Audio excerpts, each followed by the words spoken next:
So hi friends, అందరు ఎలా ఉన్నారు? నేనైతే చాలా బాగున్నాను. మీరందరూ కూడా బాగుండాలని మనస్ఫూర్తిగా కోరుకుంటున్నాను. సో ఇప్పుడైతే సమ్మర్ కాబట్టి నేనైతే వాటర్ మిలన్ ఐస్ క్రీమ్ ఎలా చేయాలనేది అయితే మీకోసం మరికొత్త వీడియోతో అయితే ముందుకు వచ్చానమాట. సో ఫస్ట్ అయితే వాటర్ మిలన్ తొక్కునంతా కూడా తీసేసి మొత్తం అదంతా వైట్ అదేది లేకుండా పైన అది గ్రీన్ కలర్ తోలంతా తీసేయాలన్నమాట. సో దాని తర్వాత వాటర్ మిలన్ అయితే గింజలు లేకుండా మొత్తం గింజలున్నా పర్లేదు, ఏం కాదు, చిన్న చిన్నగా ముక్కలుగా అయితే కట్ చేసుకోవాలన్నమాట. ఎందుకంటే మనం మిక్సీలో వేసినప్పుడు పెద్ద ముక్కలు అయితే కొంచెం ఇబ్బందిగా అన్నట్టుగా ఉంటుంది. చిన్న ముక్కలు అయిందనుకోండి మంచిగా స్మాష్ అయిపోతుంది అనమాట. సో కట్ చేసుకున్న ముక్కలను అయితే ఫస్ట్ మిక్సీలోకి వేసుకుందాం. అంటే మీలో ఎంతమంది సమ్మర్కి ఇలా స్పెషల్గా ఇలా చేస్తారనేది నాకైతే ఒకసారి కామెంట్ సెక్షన్లో కామెంట్ చేయండి. ఎందుకంటే మేము కంపల్సరీ కర్బూజా ఐస్ క్రీమ్ చేసుకుంటాము, వాటర్ మిలన్ ఐస్ క్రీమ్ చేసుకుంటాము, లెమన్ ఐస్ క్రీమ్ చేసుకుంటాం, సేమియా ఐస్ క్రీమ్ చేసుకుంటాం. ఎందుకంటే సమ్మర్ వచ్చింది కాబట్టి మిక్సీలో వేసుకున్న తర్వాత ఇప్పుడు మాకైతే ఇట్లా ప్రెజర్ టైప్ ఇచ్చింది అనమాట. దాంట్లో వేసేసుకున్నాం అనుకోండి, దాంట్లో వేసి ఇట్లా ఒత్తేసినాం అనుకోండి, అవన్నీ కూడా పీసెస్ అన్నీ కూడా కిందలోకి వెళ్ళి జ్యూస్ అయిపోతుంది అనమాట.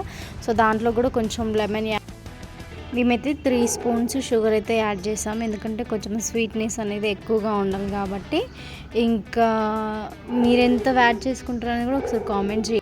అండ్ 1 స్పూన్ అయితే సాల్ట్ కూడా వేసుకుంటాం, ఎందుకంటే షుగర్ మొత్తం స్వీట్ ఉంటే బాగుండదు కదా. సో మేము ఇట్లా సాల్ట్ కూడా యూజ్ చేస్తాం అనమాట. ఇప్పుడైతే పక్కకు పెట్టి మిక్సీ చేసి పక్కకు పెట్టిన జార్ని అయితే ఇలా ఐస్ క్రీమ్ కప్స్ ఉన్నాయి కదా, మొన్న డిమార్ట్లో తీసుకున్నామని చెప్పాము కదా. సో దాంట్లో అయితే మేము టెస్ట్ చేయడం కోసం అనేసి మేము వాటర్ మిలన్ జ్యూస్ అయితే చేసాము. అది పక్కకు పెట్టుకున్న జ్యూస్ని అయితే ఇలా వాటర్ ఐస్ క్రీమ్ కప్స్ దాంట్లో అయితే ఇట్లా ఫుల్ఫిల్గా నింపేసేయాలన్నమాట. మొత్తం కూడా కొంచెం గ్యాప్ అనేది ఉంచాలి, ఎందుకంటే మనం మళ్ళీ తీసేటప్పుడు అనేది కొంచెం ఈజీగా రావడం కోసము. సో దీంట్లో మొత్తం పోసేసిన తర్వాత పక్కకు పెట్టిన స్పూన్స్ ఉన్నాయి కదా, సో అవన్నీ కూడా ఇలా 1 by 1 పెట్టేసుకున్నాం అనుకోండి. కొంచెం ఐస్ క్రీమ్ అనేది దానికి హ్యాండిల్ అనమాట, పట్టుకోవడానికి వచ్చేది హ్యాండిల్. మీకు కావాలంటే దాంట్లో కొంచెం వాటర్ యాడ్ చేసైనా పోయొచ్చు అనమాట. మేమైతే వాటర్ లేకుండా పోసుకున్నాం, ఎందుకంటే కొంచెం చిక్కగా ఉండడం కోసం అనేసి.